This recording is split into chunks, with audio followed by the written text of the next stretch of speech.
આ પૃથ્વી પર તમામે તમામો ઉપાયો છે કે જેનાથી તમને ઈશ્વર મળે, પણ આ શાસ્ત્રો પાસે, આ સભ્યતા પાસે આજે પણ એવા કોઈ મંત્ર જાપ નથી કે જે તમારા માતા પિતા ઉપર વયા ગયા, તમે આટલા જાપ કરો ને તો એ તમને પાછા આવીને મળશે. એવું નહીં મળે તમને કોઈ. જે દિવસે મા બાપ તમારી જગતમાંથી જાય છે ને, ત્યારે તમારો તુકારો વયો જાય છે. તમને શું લાગે છે મોદી સાહેબ આટલા મોટા મોટા છે, આટલી મોટી મોટી જગ્યા છે, ભાઈ સાહેબ બાપા કરવા વાળા કેટલા વળ્યા, પણ એમને તુકારે કરનાર, હકથી કરનાર એક સ્ત્રી વહી ગઈ, એક મા એની વહી ગઈ. જ્યારે તમને કોક પોતાનાપણું સાચવા વાળું વયું જાય ને ત્યારે ખબર પડે. અહીંયા બેઠેલી પેઢીને પૂછો ને કે તમે આજે મંદિરે ગયા હતા, તમે શું માગ્યું? આ છેલ્લી પેઢી છે કે જે પોતાના માટે નથી માગતી. એ તરત એમ કહેશે મારા દીકરા માટે માર્યું, મારા દીકરા વહુ માટે માર્યું, મારા છોકરા માટે માગ્યું, મારો દીકરો નાનો દીકરો છે થોડી મુશ્કેલીમાં છે એટલે એની માટે મેં માગ્યું, મારી દીકરીને થોડીક ઓલી મુશ્કેલી છે. આ છેલ્લી પેઢી છે કે જેને 11 યાદ છે. આજે તે ભગવાનના હાર ચડાવવા માટે પોતે ફૂલ લાવે છે, એમેઝોનમાંથી ઓર્ડર નથી કરતા.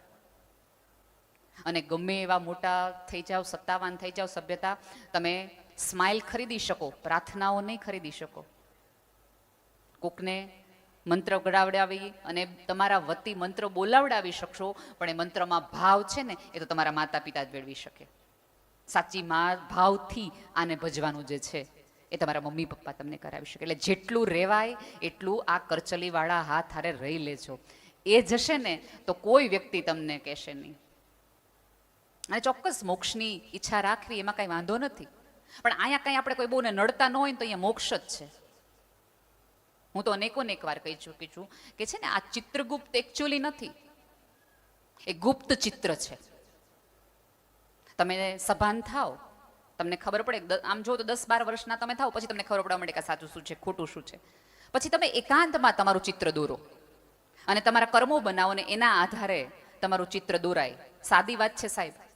અહીંયા તમે કોકની આંસુ લૂછ્યા હોય તો ત્યાં તમારા ચિત્રમાં વૈતરણી નદી તમે પાર કરી શકો, કારણ કે તમે કોકના આંસુ લૂછ્યા હતા. અહીંયા કોકની પીડાને તમે પોતીકી કરી હતી તો ત્યાં તમને સારું સ્વર્ગ મળશે. અહીંયા કોકને છાંયો આપ્યો તો ત્યાં તમારું કલ્પવૃક્ષ તમારી રાહ જોઈને બેઠું હશે. કોઈ સ્વર્ગ નર્કના કોઈ જે ગયા છે ને એને કોઈ આવીને કીધું નથી કે તમે કયો એવું જ છે ત્યાં ઉપર. અને હવે તો આપણે સાંભળવા રહી, આમાં કોઈ અત્યારે બા દાદા એવું કે હું તું આવી ગયો મેં મોક્ષ માટે હતો, તો આપણે ન્યા રહ્યો અહીં તક ન ખાસ. પણ આ બધું એટલા માટે કરવામાં આવે છે, અહીંયા ફોટાઓને એટલા મોટા મૂકવામાં આવે છે કે જીવતા છે ને ફોટા થઈ જાય ને એ પહેલા એને પ્રેમ કરી લ્યો, એને માફી માંગી લ્યો. મને ઘણી વખત એવું થયું હશે કે આપણાથી બોલાઈ ગયું હશે. ચાવતી વખતે દાંતમાં જીભ વચ્ચે આવી જાય ને તો પાણાથી દાંતને પાડી ન નખાય. મારી જીભને કચરી નાખી તે, પણ ચાવતી વખતે સભાનતા રખાય કે જેથી કરીને જીભ છે દાંતની વચ્ચે ન આવે. આ વડીલો છે ને એ ક્યારેક ક્યારેક એવું વાક્ય બોલી નાખે, કંઈક કરી નાખે તો એને કાઢી ન મુકાય. સભાનતા આપણે રખાય કે હવે પછી એવું કરતા પહેલા. અને બીજું કેવું છે કે આ પેઢીએ આટલી સાહેબી જોઈ જ નથી, એ બહુ સંઘર્ષમાંથી ઊંચી આવેલી પેઢી છે. એટલે એનાથી ક્યારેક વખતે બોલાઈ જાય કે હાવ નવરા બેઠા હોય, કામવાળી શું રાખવાની જરૂર છે, હાથે નો કરી નાખી વાસણ. અને ત્યારે આપણને હોય બધા રાખે તો આપણે રાખવાની જ તે. અહીંયા બેઠેલી તમામ સાસુઓને વિનંતી છે કે તમારા દીકરો જો એને પોસાતું હોય, કામવાળી રાખી શકાતી હોય, તો 3 જણાને તમારી દીકરાની વહુને માથે હાથ ફેરવીને રાજી થજો. મારી દીકરી જો મારા દીકરો કેટલો કમાય તને રાણીની જેમ રાખે, તને નીચે પગે નથી મૂકવા દેવા, એનો આનંદ લેવાનો, એમાં વચ્ચે વચ્ચે ન આવવાનું હોય. પણ આપણે શું કરીએ, ધારો કે મહા મહેનત એને રાખી લીધી ને તો કામવાળીને ટકટક કર્યા કરે, નીચેથી હાવણીથી લઈને ધૂળ જોતી નથી, આવા વાસણ કરે. આ કપડા તેવા ને એવા તેને બોળી નાખી દીધા છે એટલે કોઈ કામવાળી ટકે નહીં, રોજ ટક ટક ટક થાય. કામવાળી નો ટકે એટલે બાવ સાસુઓને માથાકૂટ થાય. અને સર્વાનુમતે પછી નક્કી થાય કે તમે આ ઘરે ને અમે આ ઘરે. મજા કરો ને, રાધર આનંદ લ્યો. 2 સાસુ બહુ સરસ મજાની એ શેઠીએ બહેન 2 હારવાર કયો ને કે નીચેથી હાવણી લ્યો, આનંદ લ્યો. જે તમને સુખ નથી મળ્યું, તમે સાહેબ એવો દીકરો સંસ્કારી પેદા કર્યો કે સ્ત્રીના સુખે આટલું બધું રાજી થાય છે. અને બીજું, અહીંયા બેઠેલા ભાઈઓને મારે વિનંતી થોડીક કરવી છે કે તમે કોઈ પણ ધંધાની વાતો હોય, સંઘર્ષની વાતો હોય, એ તમારા મિત્રોને તમે કહો, પત્નીને ન કહો. એક વાત કહું કે તમારી માં પછી તમારી તરક્કીની કે તમારી સફળતાની સૌથી વધુ પ્રાર્થનાને ચિંતા કરી હોય ને તો તમારી પત્ની છે. મા પાસે તો 4 સંતાનો હોય એટલે પ્રાર્થના ક્યાંક ક્યાંક વેચાઈ જતી હશે. એની માટે તમે એક જ છો. તમારી સફળતા માટે સૌથી વધુ રાજી થનાર સ્ત્રી હોય તો એ તમારી પત્ની છે. પણ આમાં ક્યારેક એવું બને કે તમારા કર્મચારીઓને ખબર હોય કે તમારું રોકાણ ક્યાં છે, તમે આર્થિક રીતે, પત્નીને કાંઈ ન ખબર હોય અને કંઈક પૂછે સહી કરાવતી વખતે કે આમાં હેમ તમે મને સહી કરાવો, તો આમ કે છૂટાછેડા નથી દેતો, ચૂપચાપ સહી કરી નાખ. એને ખબર છે કે તમે ન દઈ શકો કારણ કે તમને હાલે એમ નથી, એના વગર માંડ મળ્યું નહીં. ક્યારેક પાસે બેસાડીને બધી વાત કરો કે અહીંયા આટલા, આને આટલા દેવાના, આને આટલા લેવાના. એવા કેટલાય લોકો છે કે આ પૃથ્વી પરથી જાય પછી એનું શું છે ને કોઈને ખબર ન હોય, પછી પાછળવાળા મજા કરે.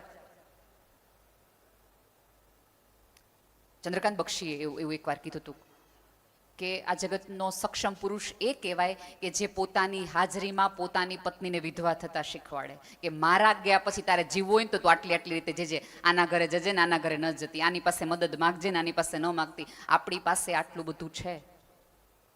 અહીંયા દરેક પુરુષ સફળ થાય, સત્તાધારી થાય, મોટો ને મહાન થાય તો બધા જ એવું કે એના બહુ મહેનત છે, એના બહુ સંઘર્ષો છે, ઈશ્વરની કરુણા છે, મા બાપના આશીર્વાદ છે, નસીબ છે. હા, બધું જ છે. કોઈ સવાલ વગરની વાત છે કે આ બધા થકી જ તમે ક્યાંક આગળ વધો. પણ જ્યારે કોઈ તમને આવું કહે ત્યારે એકાદ વાક્ય વધો કે માત્ર મારી મહેનત, મારું નસીબ, મા બાપના આશીર્વાદ નથી, મારી પત્નીની સહન શક્તિ પણ આમાં જવાબદાર છે કે જેના થકી હું અહીં સુધી પહોંચ્યો છું.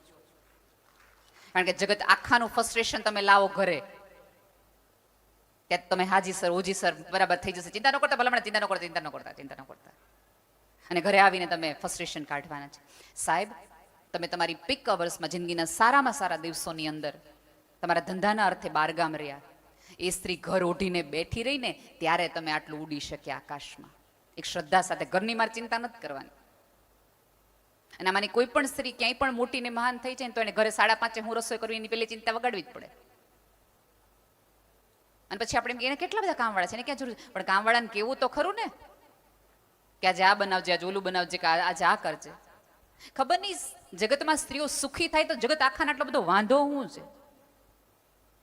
થોડીક તૈયાર થાય તો કે બહુ તૈયાર થઈને જ ફરતી હોય, થોડીક જાડી થાય તો બહુ જાડી થઈ ગઈ, શરીર ઉતારે તો બહુ દુબળી થઈ ગઈ,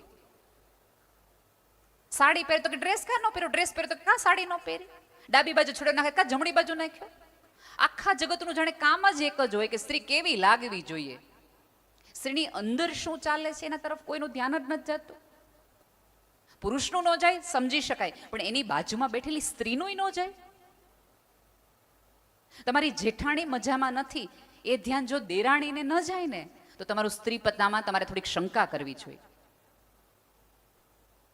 તમારી જેઠાણી રોજ સરસ તૈયાર થતી હોય અને એકાદ વખત તમે સાથે જવાના હો અને કંઈક સારું પહેરીને ન આવે તો તમારા મનમાં પહેલો વિચાર એવો છે કે ભાભીને એવું શું થયું હશે. પણ આપણે તો 4 જણને કહીએ એ વાત છે મોટું બગાડેલા. કો કેમ કે ને કેમ આ તમારે જેઠાણી નવી સારી, એ વાત છે સારું કંઈક હોય ત્યારે જ મોટું બગાડીને ફેરતા હોય ખૂણામાં. કયો ને રાધર, તમે એની પાસે જઈ એને થોડા મોટિવેટ કરો, એને પૂછો કે કંઈ તકલીફ થઈ છે, એને સારી સાડી પહેરવામાં મદદ કરો. કેમ એવું કરો છો? ખોટી એવી દલીલોમાં માનતા જ નહીં કે ભાઈઓના હિસાબે તમે દુઃખી છો. ક્યારેક આપણે આપણી વૃત્તિના કારણે દુઃખી છીએ. અત્યારે એવા કઈ ભાઈઓ ખાસ નડતા નથી.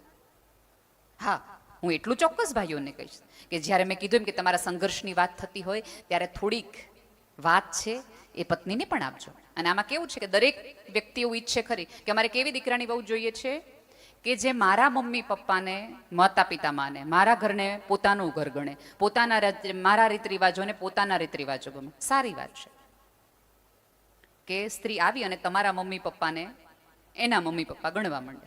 પણ આની આ વસ્તુ ભાઈઓ પોતાના સાસુ સસરાને માતા પિતા ગણવા માંડે તો દરેક સાસુને તકલીફ થઈ જાય. આ જોતો ખરો ને, ત્યાં તો સાસુને મૂકવા આવેલો લે. તમને મંદિરે લઈ જાય, તમને હોસ્પિટલ લઈ જાય તો એમ થાય કે વાહ આપણું પૂન છે, હો મેં કર્યું હતું ને, મારા સાસુનું કર્યું હતું એટલા માટે મને આ મળ્યું. હવે એનો એ તમારો દીકરો એની સાસુ માટે કંઈક 2-3 વસ્તુ કરે તો આપણને કેમ એટલી તકલીફ પડે છે. ત્યાંય તમારે એ જ ફિલોસોફી રાખવી જોઈએ કે આ માતા પિતા, આ માતા પિતા, રાજી થાવ. ગર્વથી કયો પોતાની જાતને અને પોતાની પત્નીને કે મેં એવો સંસ્કારી દીકરો પેદા કર્યો છે કે જે અન્યના મા બાપને પણ પોતાના મા બાપ તરીકે રાખી શકે એવા સંસ્કાર મેં એનામાં રચ્યા છે. પણ આપણે આપણું ધ્યાન આ તરફ જાય જ નહીં, આપણે ચશ્મા એ તરફ જોવા જાય જ નહીં. કેમ આટલા બધા પોતાનાઓથી તમે થાકેલા ને હારેલા છો? આ જગત આમ જુઓ ને તો ભણકારાનું જગત છે. બધા મજામાં લાગે, બધા રાજી લાગે, પણ કોઈને ખૂણામાં બેસાડો ને થોડીક વાર માટે પૂછો ને કે કંઈક છે તકલીફ, તો દરેકને રડી લેવું છે. અહીંયા આ પૃથ્વી પર દરેક વ્યક્તિએ ખોળો ને ખભો ગોતે છે કે જેને કહી શકાય કે આજ મજા નથી આવતી, આજ મૂડ નથી. બધું હોવા છતાં પણ કોઈક વસ્તુ એવી છે કે જે તમને આનંદ નથી આપતો. મજા માટે જીવશો તો થાકશો, આનંદ માટે જીવશો ને તો કંઈક કશુંક પામશો. અને આમાં કેવું છે, એક વખત સોનીની દુકાન અને લુહારની દુકાન એકબીજાની સામસામેની દુકાન હતી. જેવું લોખંડની લુહારની દુકાને પહેલો ઘા પડ્યો હથોડી પરનો મોટો, એ લોખંડનો ટુકડો ચીસ પાડીને સોનીની દુકાનમાં જઈને પડ્યો. ત્યારે સોનું પીગળી રહ્યું હતું. ત્યારે સોનાએ પીગળીને ઓલા લોખંડના ટુકડાને કીધું કે બસ આટલી વારમાં એક નાનો એવો ઘા પડ્યો, કેટલી તે રાડ નાખી, ત્યાંથી છટકીને આ બાજુ આવતો રહ્યો. તું મને જો, મને તે તાપે છે, મારે છે, મારા પર વાગે છે, ઓગાળે છે, તેમ છતાંય મારામાંથી ચીસ નીકળે છે. હું શાંતિથી રહું ને એટલે હું તારા કરતા મોંઘું છું. ત્યારે લોખંડના ટુકડાએ સોનાના ટુકડાને એવું કીધું તું કે તને જે સોનું તારા ઉપર છે ને એ સાણસીએ લોખંડની છે, એરણે લોખંડનું છે, આગે કોકની છે. મને જે મારે છે ને એમ રાખેલી એરણ એ લોખંડની છે, મને જેણે ઝીલી રાખી છે કસકાવીને એ સાણસીએ લોખંડની છે, ને હથોડીનો જે ઘા મારે છે ને એ લોખંડનો છે. મને મારા મારે છે ને એટલાથી મને રડે, તને પારકા મારે છે એટલે તારાથી ચીસ નો નીકળે. પોતાના ઘા મારે ને ત્યારે તો રાડું નીકળી જ જાય. પારકાઓના ઘાથી આપણે બહુ એવા ફરક ન પડે, પણ પોતાની વ્યક્તિ તમને કશું કહી જાય ને ત્યારે માણસ અંદરથી તૂટી જાય, પછી ઊભું થવું અઘરું પડે. બહારના ઘા તો તમે ઝીલીને આવી શકો કારણ કે તમે બખ્તર પહેરીને ગયા હો, પણ ઘરમાં તો તમે બખ્તર વાળા વગર ના હો ને, કારણ કે તમે ઘરમાં છો. એ ઢાલ બનવા માટે જીભ ઉપર થોડી મીઠાશ રાખો, થોડી હળવાશની વાતો કરવાની રાખો. હવે બિનજરૂરી રીતે આપણે બધા ગંભીર બહુ થઈ ગયા છે કાંઈ કારણ વગર. અને અહીંયા આવ્યા છો એટલે આપણે બધાને એવું થાય કે આ બધી માયા છે ને આ બધો મોહ છે ને આમ છે ને તેમ છે. ખરેખર એવું નથી. કાંડામાં ત્રેવડ હોય ત્યાં સુધી કમાઈ લેજો. 2 પૈસા કમાણા હશો તો 2 દાન કરી શકશો. અને સંસ્કારી માણસ પાસે લક્ષ્મી આવે ને તો જ સમાજ સુધરે. અયોગ્ય માણસ પાસે લક્ષ્મી આવે એના કરતા. તમારી પાસે 2 પૈસા હશે તો આવા આશ્રમોમાં બાંધી શકશો, આવી સપ્તાહો કરી શકશો, કથાઓ કરી શકશો, અમારી વિકલાંગ સંસ્થાઓ જેવી સંસ્થામાં દાન કરી શકશો. તમે તે સ્લીપરમાં સેફ્ટી પિન ફેરવીને ફરતા હોય, તમને શું મદદ કરવાના હતા? જેની પોતાની તાવડી ટેકા લઈ ગયો એ કોકના રોટલા દે ના. કમાવાય એટલું કમાવો, જેટલી ત્રેવડ હોય. તમારા સંતાનોને તે ખોટી સંતોષની વ્યાખ્યા ન આપો કે બેટા ચટણી રોટલી ખાઈને પડ્યું રહેવું પણ ખૂણામાં શાંતિથી રહેવું. ના ના, હવે ન હાલે. તાવડી તેરવાના માને. ખોટી રીતે સંતોષની વ્યાખ્યા સંતાનોને ન આપો, એને સમજાવો યોગ્ય રસ્તે પોતાની મહેનતથી કઈ રીતે લક્ષ્મી કમાવાય એ રસ્તે શીખવાડો. અને આવેલી લક્ષ્મીમાંથી કઈ રીતે સવાયું કરવાના રસ્તાઓ એને દેખાડો. દાનનું મહત્વ સમજાવો એને, વાપરવાના રસ્તાઓ, અને સૌથી વધુ મહત્વનું એને સેવિંગ શીખવાડો. અત્યારે મોટામાં મોટી પેઢીની મોટી તમે હમણાં કદાચ થોડાક વખત પહેલાં વાંચ્યું છે, ટાઈમ્સ ઓફ ઇન્ડિયાનો સર્વે છે કે આવતા દિવસોમાં ભારત લગભગ 2.5 કરોડથી વધુ ક્રેડિટ કાર્ડ ઉપર જીવતા લોકો થઈ જશે ગુજરાતમાં. ક્રેડિટ કાર્ડ એટલે શું? ઉધારીમાં તમે. એના બદલે તમારા સંતાનોને શીખવો કે થોડું ઘણી બચત પણ કરે. અને એનો સાદામાં સાદો અને સરળમાં સરળ રીત તો એ છે કે નાનપણથી એના મગજમાં બચત રાખો. તમારું બાળક બેન કહે કે મમ્મી મારે આ વખતે બર્થડેમાં આ વસ્તુ લેવી છે, તો પહેલું વહેલું પૂછો બેટા એની શું કિંમત હશે, કારણ કે એને ગૂગલ કરી જ લીધું હશે કે 500ની વસ્તુ છે, 700ની વસ્તુ છે કે 1000ની વસ્તુ છે. ત્યારે સરસ રીતે તમારી પાસે સગવડતા હોય, અનુકૂળતા હોય, તમે આવી 10 વસ્તુ ખરીદી શકો હોય, તેમ છતાં સંતાનોને કહો કે આ ગલ્લામાં તું એટલા પૈસા ભેગા કર, જેટલા ઘટશે ને એટલા તારા પપ્પાનું કહીશ કે આપશે. અને આમાં ક્યારેક ભાઈઓ થોડીક એવી રાખે ને ટેવ કે કરકસર કરાવડાવે, અથવા તો તમારા છોકરોને કોઈક મોટી સ્કૂલમાં જવાનું હોય, વધુ એડમિશન લેવા જવું હોય, વિદેશ ભણવા જવાનું હોય, એટલે ભાઈ એમ કહે કે ભાઈ તું તારા કડે કરો ભાઈ, અમારામાં તેવડ નથી. આપણી અંદરની તરત ઓલી જશોદા માતા રોવા માંડે કે નારે ના કોની હાટું કમણ, આવા કા લોભણા વેડા કરો, છોકરાને નથી દેતા, કોની હાટું તમે ભેગું કર્યું છે? એ પુરુષ કમાણો છે તમારી અને તમારા સંતાનો માટે જ. તમને શું લાગે છે એને કંટાળો નહીં આવતો હોય? અહીંયા બેઠેલી તમામ સ્ત્રીઓ જીવનમાં એક વાક્ય બોલી જ હોય, બધું મૂકીને ક્યાંક વયું જાઉં છું.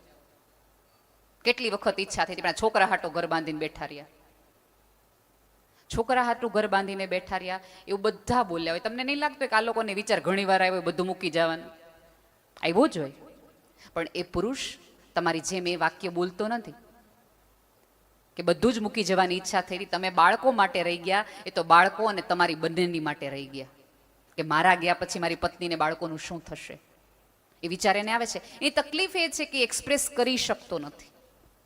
અને આપણા બધાનું કેવું છે કે આપણે દિલીપ કુમાર જેવો શાંત પતિએ જોઈએ, અમિતાભ બચ્ચન જેવો એંગ્રી યંગ મેને જોઈએ, જ્યારે તમે એના મમ્મી કંઈક બોલે એટલે કે નહીં મારી પત્નીને કોઈ કંઈ કહેવાનું નથી, એવો અમિતાભ જેવો એંગ્રી યંગ મેને જોઈએ. સાંજ પડે પાછી તમને શાહરૂખ ખાન જોઈએ કે જે બે હાથ કરીને તમને ફૂલ આપીને કીધું બહુ સરસ લાગે છે. એક માણા આગળ કાં આટલા બધા રોલ કરાવડાવો ભલા માણા? અને તમે કોઈ એવા વહેમમાં હો ને કે સુંદરતાના કારણે તમારું લગ્ન જીવન ટકી જશે, તો ભૂલમાં છો. તો તે ઐશ્વર્યાને તૂટવા જ ન જોઈએ. હમણાં તાજો દાખલો છે, દીપિકા પદુકોણનું બ્રેકઅપ થવું જ ન જોઈએ. સુંદરતાના આધારે નહીં, તમારા સ્વભાવના કારણે તમારો પતિ તમારી આજુબાજુ રહેશે. બધી સ્ત્રીઓને અત્યારે કંઈક એવો મંત્ર પૂછે, આવતા દિવસોમાં તો એવા મંત્ર હોય તે તમારી પાસે પૂજ્ય ચરણ પૂછવામાં આવશે કે તમારી પાસે કોઈ એવો મંત્ર છે કે જેથી કરીને પતિનો પાસવર્ડ મને ખબર પડી જાય, મોબાઈલનો કોઈક એવું મંત્ર દેખાડો. બધાને પતિનો મોબાઈલનો પાસવર્ડ જોઈએ છે. પતિ જેવા નાવા ગયા ને એટલે પહેલું કામ પત્નીઓ એક જ કરે, હું મોબાઈલમાં હાલતું તું જોઈ લે, ચેક કરી લે કોની યારે વાત કરતા હતા. એના બદલે મોબાઈલના તમારા સંતાનોના પણ કે તમારા પતિના પણ મોબાઈલના પાસવર્ડ ગોતવાના બદલે એના મૂળના પાસવર્ડ ગોતો કે હું કરું ને કે આ માણસ મારા સિવાય ક્યાંય ન જાય, એને હું કઈ રીતે સાચવું, હું કઈ રીતે મારા વ્યવહારમાં એવા મારા વર્તનમાં એવી વિચાર લાવું. પણ આપણે તો કેવું કે શંકાનો દર એટલો બધો મોટો કરે, સતત શંકા કર્યા જ કરે એટલે એક દી કરી નાખે, રોજ કરે તો છે ને એના કરતા કરી નાખવા વાંધો હું જ, પછી એને ગિલ્ટ નહીં રહે. તમે એમને એવું માનતા હો કે બોલીને લડીને તમને એને પાછા લાવી શકશો યોગ્ય માર્ગે, તો ભૂલી જાજો. માત્ર ને માત્ર તમારી સારપના કારણે જ તમે એમને પાછા લાવી શકશો. અને હવેની પત્નીઓએ સાવિત્રી થવા માટે યમરાજા પાસેથી પોતાના પતિને પાછી લાવવાની જરૂર નથી. પાનના ગલ્લેથી બીજી દુકાનેથી પાછા લાવી દો ને તોય બચી જાય.